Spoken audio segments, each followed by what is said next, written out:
रुक जाइए भैया, हमारी बहन जिंदा है। क्या सिम्बा, तू क्या गिला है? हाँ भैया, मैं सच कह रहा हूँ। बहन बाहर आ जाओ।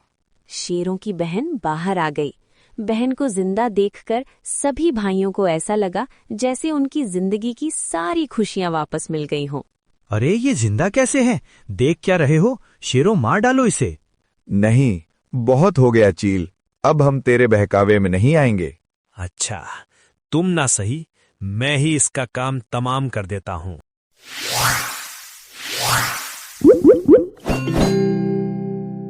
कहानी जोन्स। जंगल के किनारे बसा एक छोटा सा गांव गंगापुर था। उसी गांव में दो पति पत्नी थे। पति का नाम प्रताप और पत्नी का नाम शांति था। कुछ दिनों में शांति एक बच्ची को जन्म देती है।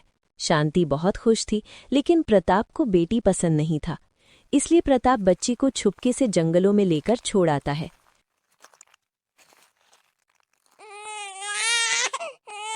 तभी बच्ची की रोने की आवाज सुनकर एक खूंखार भेड़िया बच्ची के पास आता है और भेड़िया मन ही मन बोला, आज तो इंसानी मांस खाऊंगा। ये सोचकर बच्ची को लेकर जंगलों की तरफ भागने लगता है, परंतु ऊपर वाले को कुछ और ही मंजूर था।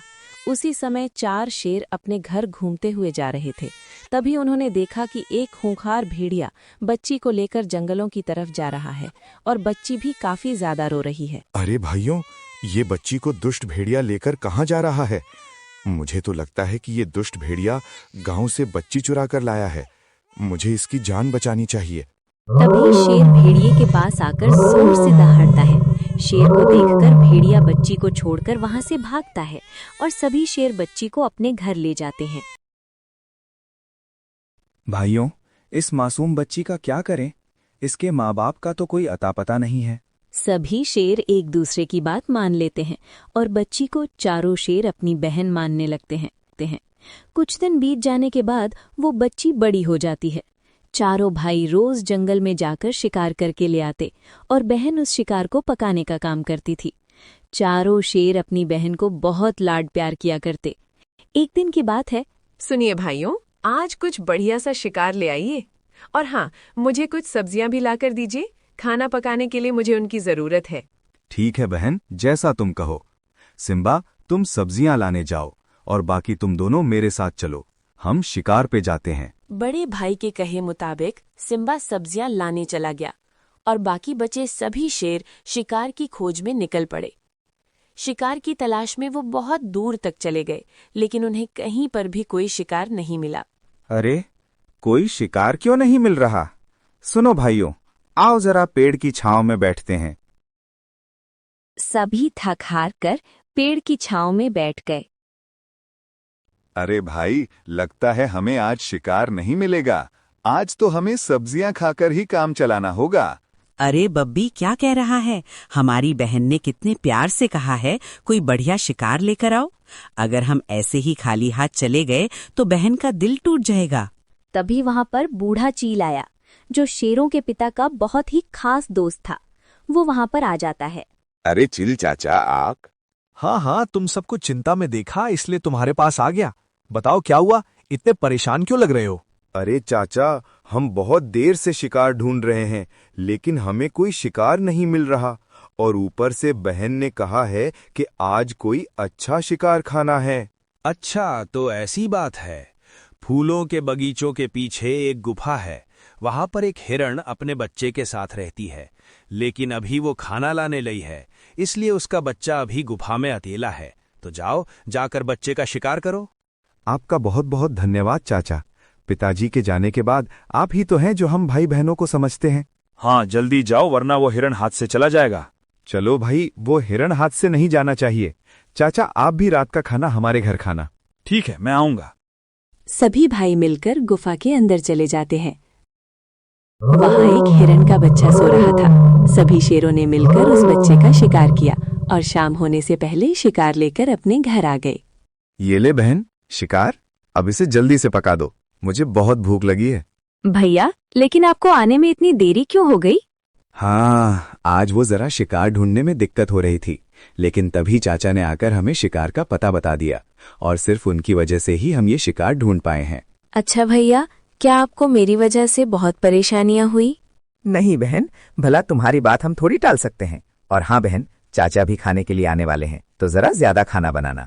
भाइयों की बात सुनकर प्रिया बड़ी खुश हो गई। वो फटाफट रसोई में जाकर खाना बनाने लगी। तभी सब्जियां और मांस काटते वक्त चाकू उसके हाथ में लग जाता है और उसके हाथ से खून बहने लगता है। अरे ये क्या, मेरे हाथ में तो घाव लग गया। अगर भाइयों ने देख लिया तो खामखा परेशान हो जाएंगे। क्या करूं इस खून का, कहाँ पूछूं? प्रिया इधर उधर देखने लगी, लेकिन उसे अपना खून पूछने के लिए कुछ भी नहीं मिला। तभी उसने ना चाहते हुए भी खून को हिरण्य के मांस में मिला दिया और वो फिर से खाना पकाने लगी। थोड़ी ही देर में खाना बनकर तैयार हो गया। उसने अपने सभी भाइयों को खाना परोस दिया। तभी चिल भी वहां पर आ चुका था। सभी खाना खाने लगे। खाने का एक निवाला खाते ही सभी चौंक गए, क्योंकि ऐसा स्वादिष्ट खाना उन्होंने आज तक नहीं खाया था। भूखे शेर फटाफट सारा खाना खत्म कर देते हैं। ये कितना स्वादिष्ट बना है। सच में बहन, क्या तुमने इसमें कोई खास मसाला डाला है? मसाला? नहीं, मैं तो जैसे रोज पकाती हूँ वैसे ही खाना पकाया है। नहीं बहन, आज इस खाने में कुछ तो अलग बात है। हिरन तो हमने पिछले हफ्ते भी खाया था, लेकिन वो इतनी स्वादिष्ट नहीं बनी थी। अरे बेटी, तुमने इसमें क्या मिलाया है, ये तुम्हें बताना ही होगा। कोई साधारण हिरन इतना स्वादिष्ट नहीं लग सकता। हाँ, मैंने पूरी जिंदगी में ऐसा स्वादिष्ट खाना नहीं खाया। बताओ ना बहन, आखिर तुमने इसमें क्या मिलाया है? सभी प्रिया को एक ही सवाल पूछने लगे और दबाव में आकर प्रिया को सच बताना ही पड़ा। सब्जियां और मांस काटते वक्त चाकू उसके हाथ में लग जाता है और उसके हाथ से खून बहने लगता है। अरे ये क्या, मेरे हाथ में तो घाव लग गया। अगर भाइयों ने देख लिया तो खामखा परेशान हो जाएंगे। क्या करूं इस खून का, कहाँ पूछूं? प्रिया इधर उधर देखने लगी, लेकिन उसे अपना खून पूछने के लिए कुछ भी नहीं मिला। और बस इसी वजह से मैंने अपना खून इस खाने में मिला दिया। सभी भाई हैरान थे, लेकिन चील खामोशी से कुछ और ही सोच रहा था। उसकी आंखों में कुटिलता छलक रही थी। एक चालाक योजना उसके दिमाग में धीरे धीरे आकार ले रही थी। चलो मैं चलता हूँ, बहुत रात हो गई। फिर चिल अपने घर चला गया। अगले दिन चारों शेर फिर से शिकार लाने चले गए, लेकिन कई घंटों तक ढूंढने के बाद भी उन्हें अपना शिकार नहीं मिला। सभी थक हार कर पेड़ की छांव में बैठ गए। दिन पर दिन शिकार मिलना तो मुश्किल ही होता जा रहा है। अगर ऐसा ही चलता रहा तो हम सबको भूखे ही मरना पड़ेगा। सभी बातें कर रहे थे, तभी दूर बैठा चिल उन्हें देख रहा था। ये सही मौका मिल रहा है अपने काम को अंजाम देने का। चिल शेरों के पास आ गया। क्या हुआ शेरो, आज भी तुम्हें शिकार नहीं मिला? हाँ चाचा, शिकार मिलना तो बड़ा मुश्किल हो गया है। अरे, तुम जैसे बेवकूफ शेर तो मैंने आज तक नहीं देखे। तुम्हारे घर में इतना बढ़िया शिकार होते हुए तुम धूप में भटक रहे हो। क्या हमारे घर में? ये आप क्या कह रहे हैं चाचा? हम कुछ समझे नहीं। आप किसकी बात कर रहे हैं? अरे तुम्हारी बहन। चिल की बात सुनकर सभी शेर बहुत गुस्से में आ गए। बड़ी ऊंची बात कर दी चाचा। हम आपकी उम्र का लिहाज कर रहे हैं, इसलिए आप अभी तक यहाँ खड़े हैं। अगर आपकी जगह कोई और होता तो उसका सर धड़ से अलग कर देता। अरे ठंड रख भैया, मेरी पूरी बात तो सुन ले। नहीं, हमें आपकी कोई बात नहीं सुननी। अरे सिम्भा, तुम समझ नहीं रहे। तुम सब जंगल के राजा हो, इसलिए तुम सबका तंदुरुस्त रहना कितना जरूरी है। मैंने कहा ना, आप चुप रहो, वरना। सभी बहुत गुस्से में थे, लेकिन उनमें से एक शेर को चिल की बात अच्छी लग रही थी। अरे भाइयों, चाचा क्या कहना चाह रहे हैं, पहले सुन तो लो। बोलिए चाचा, क्या कहना चाहते हो? हाँ, अब मेरी बात ध्यान से सुनो। मुझे एक बात बताओ, कल जो तुमने हिरण खाया था, क्या उसका स्वाद तुम्हारे मुंह से चला गया? अरे क्या कहते हो चाचा, उसे याद करते ही स्वाद मुंह में झट से आ जाता है। हाँ, जरा सोचो शेरो, अगर तुम्हारी बहन की कुछ बूंदें उसमें गिर गई तो वो इतना स्वादिष्ट लग रहा था। अगर तुम्हें तुम्हारी बहन पूरी खाने में मिल जाए तो कितना स्वादिष्ट और पौष्टिक लगेगा। सभी शेर चील की बातों में आने लगे। बस चाचा, बहुत कर ली तुमने बकवास। ठीक है, तो बैठे ऐसे ही भूखे, जरा देखो मेरी तरफ। मैं अपनी जवानी में बहुत सारे पंछी और जानवर खा गया, इसलिए अभी तक मैं जिंदा हूं। वरना तुम्हारे पिताजी जो पूरी जिंदगी छोटे छोटे पंछी खाते रहे और जल्दी गुजर गए। अब लगता है भूखमरी की वजह से हमारी भी हालत उनके जैसे हो जाएगी। ऊंची सोच भैया, ऊंची सोच। अगर तुम्हें अपने आप को स्वस्थ रखना है तो तुम्हें अपनी स्वादिष्ट बहन को अपना निवाला बनाना होगा। तुम कुछ भी कह लो, लेकिन हम तुम्हारी बात नहीं मानने वाले। मान गए, हम मान गए चाचा। क्या भैया, आप ये क्या कह रहे हैं? इस चील की बातों में मत आइए। तू चुप कर सिम्बा। बड़े भैया मान गए मतलब सब मान गए। क्यों भाइयों? सभी भाइयों ने हाँ में जवाब दिया। हाँ हाँ भैया, सही कह रहे हैं। अगर हम ही कमजोर हो गए तो क्या फायदा। सभी ने चील की बात मान ली, सिवाय छोटे भाई सिम्बा के। उसका मन ये सब करने के लिए नहीं मान रहा था, लेकिन बड़े भाई के आगे वो कुछ नहीं बोल सकता था। सभी शेर चील को लेकर अपने घर वापस आ गए। अरे भाइयों, आज तो आप बड़ी जल्दी वापस आ गए। क्या हुआ? क्या आज भी आपको कोई शिकार नहीं मिला? नहीं बहन, अंदर चलो, हमें तुमसे एक काम है। काम ठीक है। सभी घर के अंदर चले गए। अंदर जाते ही सभी भाइयों ने अपनी बहन को घेर लिया। अरे भैया बताइए ना, क्या काम है? आज आपको शिकार नहीं मिला, इसीलिए आप परेशान हैं क्या? नहीं बहन, हम परेशान नहीं है, क्योंकि हमें तो शिकार मिल ही गया। अच्छा, तो कहाँ है शिकार? लाइए, मैं जल्दी से उसे पका देती हूँ। तुम ही तो हो वो शिकार, आज हम तुम्हें ही पकाकर खाएंगे। अपने भाइयों की बात सुनकर प्रिया को अपने कानों पर विश्वास ही नहीं हो रहा था। अरे मेरा मुंह क्या देख रहे हो? जल्दी से इसे रस्सी से बांधो, कहीं भाग न जाए। भैया, ये आप क्या कह रहे हैं? भाइयों ने अपनी बहन को रस्सी से बांध दिया। आपको क्या हो गया है भाइयों? मैं जानती हूँ मेरे भाई ऐसा नहीं कर सकते। बहन भाइयों के सामने गिड़गिड़ा रही थी, लेकिन शायद भाइयों को अपनी भूख के आगे कुछ नहीं दिख रहा था। चाचा, आपके कहे अनुसार हमने अपनी बहन को रस्सी से बांध दिया है, अब बस उसे मारने की देरी है। वो सब तो ठीक है, लेकिन क्या तुम में से किसी को खाना पकाना आता है? नहीं, हमें तो खाना पकाना नहीं आता। अरे कैसे शेर हो, खाना पकाना तक नहीं आता। एक काम करो, तुम किसी एक छोटे भाई को जंगलों में भेजो और किसी एक भरोसेमंद जानवर को जो अच्छा खाना बनाता हो उसे ले आने को कहो। हाँ ठीक है, लेकिन जाएगा कौन? मैं लेकर आता हूँ मैया। ठीक है, जाकर जल्दी लेकर ना। इतना कहकर सिम्बा जंगलों की तरफ चला गया। सिम्बा एक पेड़ की छांव में बैठ गया। अब मैं किससे मदद मांगू? अगर मैं बावर्ची ले गया तो सभी भाई मिलकर बहन को मार देंगे। ए ऊपर वाले, मैंने आज तक कोई भी अच्छा काम किया हो तो मेरी मदद करो, कोई फरिश्ता भेज दो। उसी पेड़ के ऊपर एक बंदरिया का घर था। बंदरिया अपनी खिड़की से शेर की सभी बातें सुन रही थी। अरे, ये शेर तो बड़ा ही परेशान लग रहा है, मुझे जाकर देखना चाहिए। बंदरिया शेर के पास चले गई। सुनिए शेर भाई, आप परेशान लग रहे हैं, क्या बात है? क्या मैं आपकी कोई मदद कर सकती हूँ? बंदरिया बहन, क्या तुम मेरी मदद कर सकती हो? वो दरअसल। सिम्बा ने सारी बात बंदरिया को बताई। क्या कैसे भाई है, भूख के लिए अपनी बहन तक को नहीं छोड़ा। उस चील ने मेरे भाइयों की आंखों पर पट्टी बांध दी है, उन्हें सही गलत कुछ दिखाई नहीं दे रहा। बहन, मेरी मदद करो। शेर भाई, क्या आप मुझे बता सकते हैं कि आपके भाइयों ने कभी कोई इंसान का मांस खाया है? नहीं, उन्होंने अभी तक कोई इंसान नहीं खाया। ठीक है, मेरे पास एक प्लान है। बंदरिया सिम्बा को प्लान बता देती है। वाह बहन, ये तो बड़ा ही अच्छा प्लान है।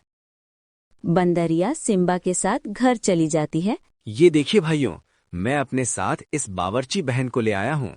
अच्छा हे बंदरिया, तुझे खाना पकाना तो आता है ना?